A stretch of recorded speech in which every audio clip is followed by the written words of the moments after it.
Hi guys, and welcome to another episode of Tax and Financial Matters, the place where we discuss tax and financial matters. Hello everyone, and welcome to this lecture on the principle of conferral within the European Union's constitutional and legal order.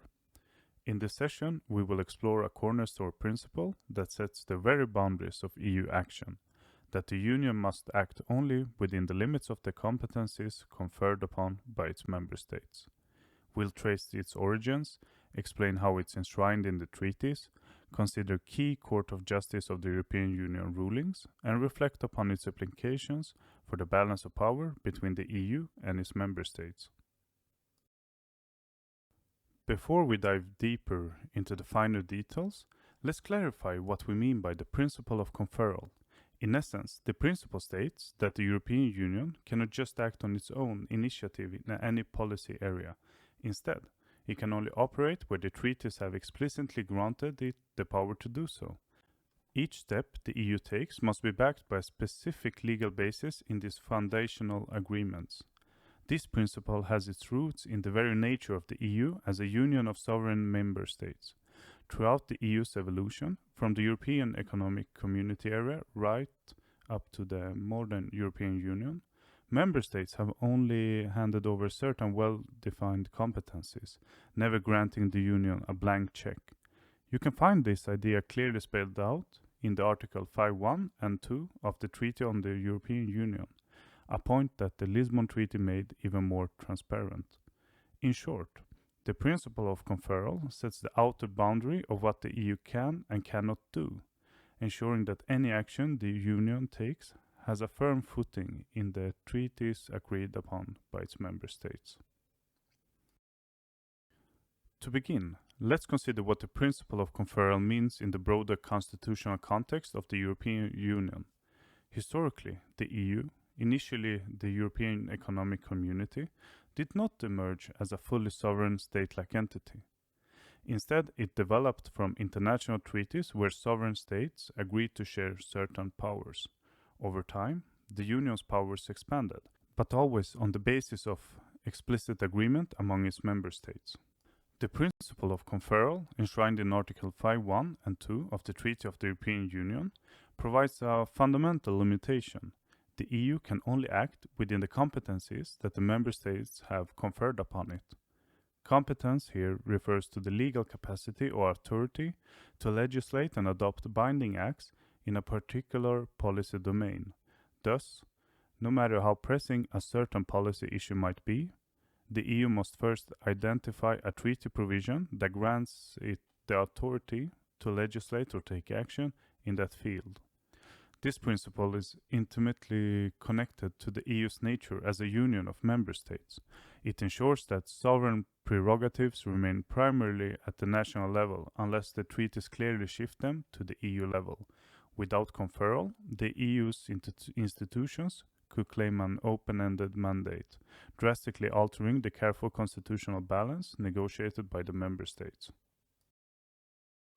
The Lisbon Treaty placed particular emphasis on the principle of conferral.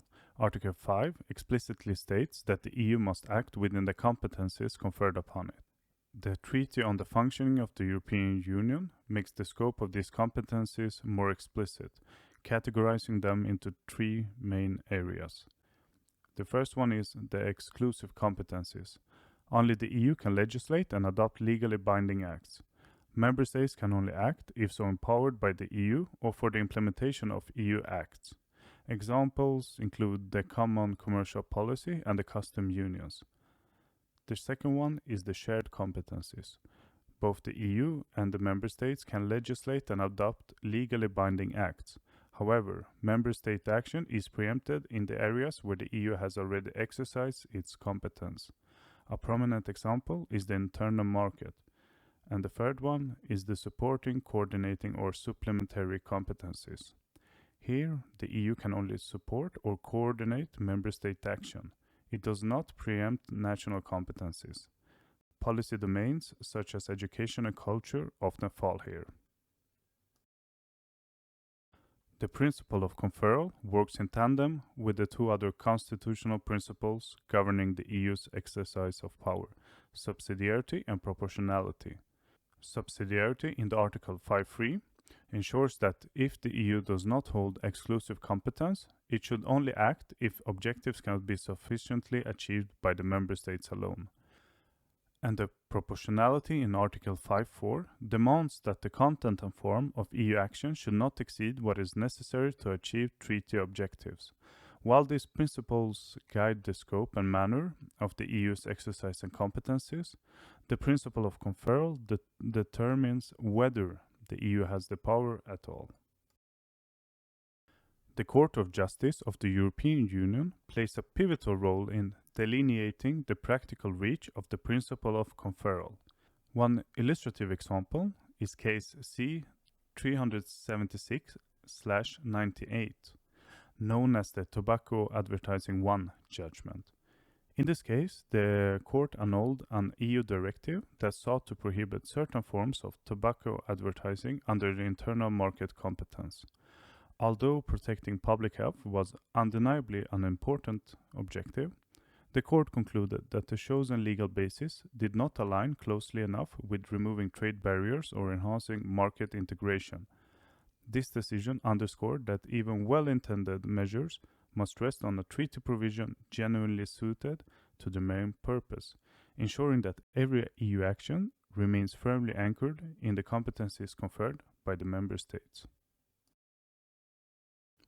Likewise, in case C 533/03, in the case of Commission versus the Council, ECOWAS, the court made it clear that the careful legal basis selection is crucial. The court annulled a measure because the Council had relied on a treaty provision that did not accurately reflect the initiative's nature and objectives. This ruling underscores the need for a precise alignment between the chosen legal foundation and the competences actually conferred upon the EU. Together, these judgments demonstrate that the principle of conferral is far from an abstract concept. It operates as a tangible safeguard, ensuring that every EU action, no matter how well-intentioned, must be grounded in a clearly defined legal competence granted by the member states. The principle of conferral serves as a safeguard against competence creep, providing assurance to both member states and citizens that the EU cannot unilaterally expand its legal authority into areas not granted by the treaties. At the same time, it's important to acknowledge that the interpretation of conferred powers isn't static. The Court of Justice of the European Union often plays a decisive role in clarifying the boundaries of these competencies, adapting them to contemporary challenges while remaining anchored to the treaties. Following the Lisbon Treaty, the classification of competencies in Articles 2 to 6 brought greater structure and transparency to this landscape.